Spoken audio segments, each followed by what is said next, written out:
Franchisee எடுக்கலாமா வேணாவா? So இத பத்தின நெறைய குழப்பம் உங்களுக்குள்ள இருக்கா? ஸோ உங்களுக்கான தெளிவான வீடியோ தான் இந்த வீடியோ. மறக்காம சேனல ஃபாலோ பண்ணிக்கோங்க. யார் வந்து ஃப்ரான்ச்சைஸி எடுக்கலாம்? யார் வந்து எடுக்க வேண்டாம்? அப்படின்ற ஒரு பாயிண்ட்குள்ள நம்ம போய் பார்க்கலாம். எனக்கு வந்து பயங்கரமா யோசிக்கலாம் முடியாதுங்க. என்னால மைண்ட்லாம் போட்டு அப்படியே கொலாப்ஸ் பண்ணிக்க முடியாது.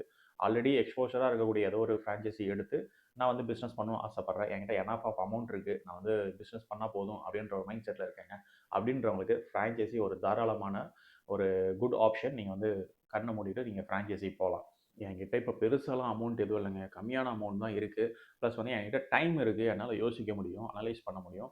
என்ன பிசினஸ் நான் பண்ண போறேன்றத என்னால பொறுமையா யோசிக்க முடியும் அப்படின்றவங்களுக்கு ஃப்ரான்ச்சைஸி ஒரு ஆப்ஷன் தான். உங்களுக்கு வந்து அது பெருசா தேவைப்படாது. நீங்க பொறுமையா யோசிச்சு உங்களுக்கு என்ன வரும், என்ன பெஸ்ட்டா வரும்ன்றத சூஸ் பண்ணி ஒரு பிசினஸ சூப்பரா ஸ்டார்ட் பண்ணலாம். அதாவது ஃப்ரான்ச்சைஸி வச்சவன்லாம் லாஸ் ஆயிட்டான் அப்படின்ற ஒரு ஆப்ஷனே கிடையாது.